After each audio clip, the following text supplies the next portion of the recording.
Olá pessoal, eu sou a Maria Moraes, sou professora, escritora e contadora de história e hoje eu trouxe para vocês 3 dicas maravilhosas de como contar uma história. Mas antes de eu começar a falar das dicas, deixa seu like aí pra gente. Vamos lá então para a primeira dica. A primeira dica é em relação à sua espontaneidade, sua criatividade, sua postura em relação ao seu público. Sim, você tem que ser espontâneo, criativo e uma coisa muito importante, não precisa, não deve ter vergonha e nem medo de errar. O erro faz parte de um propósito, você transforma aquele erro em alguma aprendizagem, fica até divertido, legal, dependendo da situação que você se posiciona diante do seu público. A nossa segunda dica é em relação ao ambiente, sim.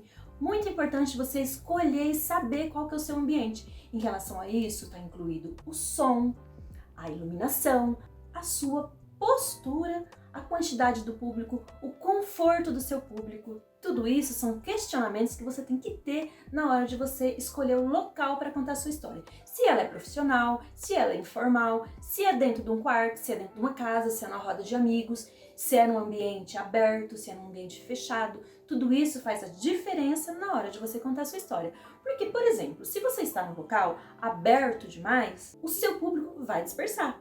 Então eu tenho que pensar, compensa eu me expor e contar essa história ali? Eu vou conseguir extrair o que eu quero de objetivo naquela história? Tudo isso você tem que se questionar antes de você se dispor a contar uma história. Vamos lá então para a nossa terceira dica. Essa dica é em relação aos recursos e eu vou dividir para vocês em 2 etapas. A primeira delas é em relação à autoimagem. A segunda delas é em relação aos objetos que eu vou utilizar para enriquecer minha contação de história. E em relação à autoimagem, eu incluo a minha aparência, a minha roupa, o meu esmalte, meu batom, a minha postura diante do público. Agregado a isso, eu tenho alguns outros recursos que eu posso enriquecer.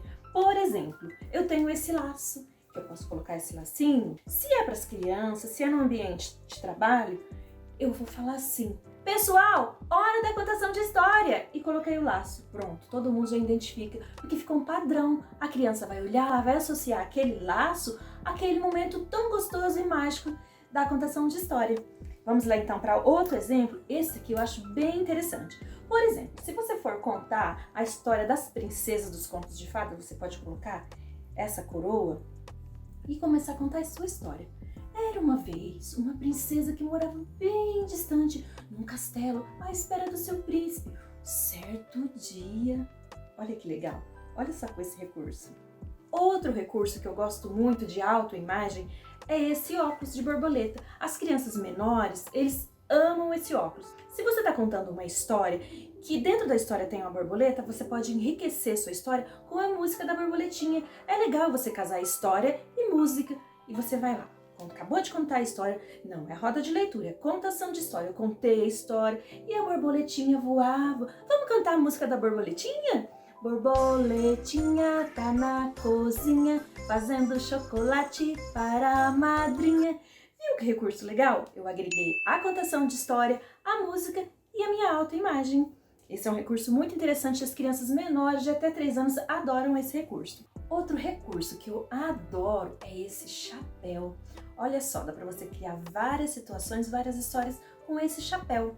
Certo dia, a família Gonçalves saiu para passear num almoço maravilhoso de fim de semana. Decidiram ir para a praia. O sol estava forte, forte, mas de repente, no meio do caminho, viu?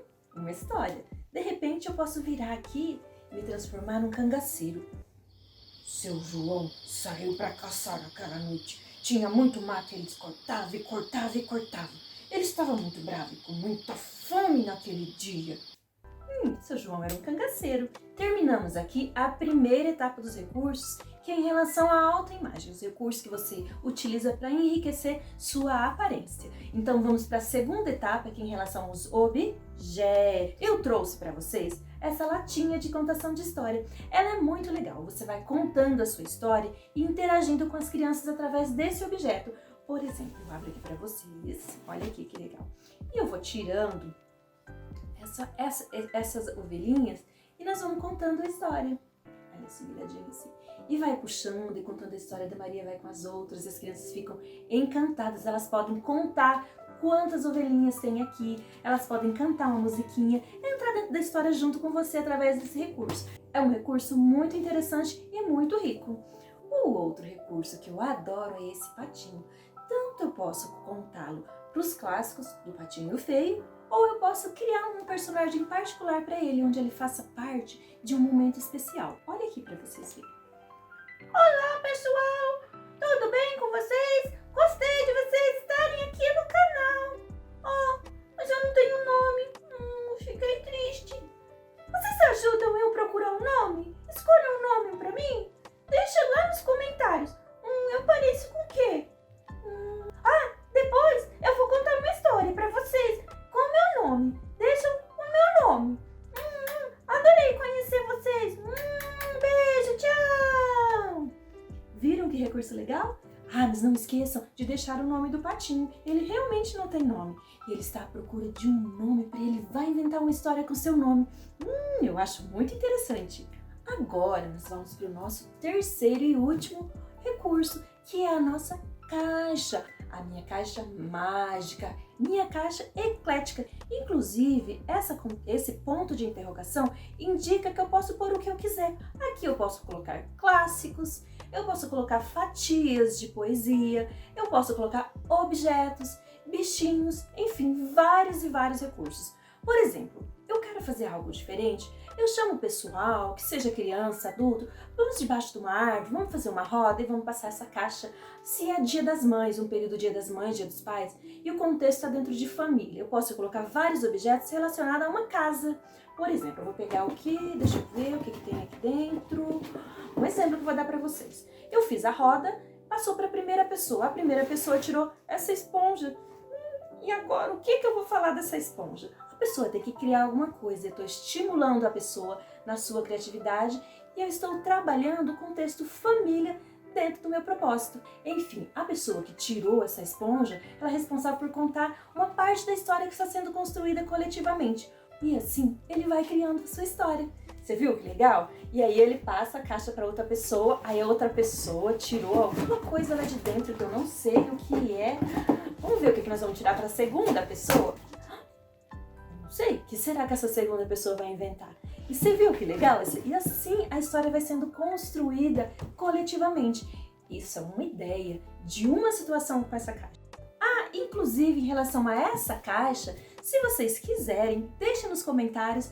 Quero saber como que monta. Quero mais dica em relação a uma caixa de contação de história, como eu posso utilizar ela no meu dia a dia, de forma informal, de forma profissional. Deixe nos comentários que posteriormente gravaremos um vídeo no passo a passo, desde a sua montagem até o processo de contação de história com esse recurso. Espero que tenham gostado. Não esqueçam de deixar o like, ativem o sininho, compartilhem com os amigos e deixem aí nos comentários críticas, dúvidas, sugestões, críticas construtivas, sim, é muito importante para novos vídeos que iremos postar. Beijo, até mais, pessoal!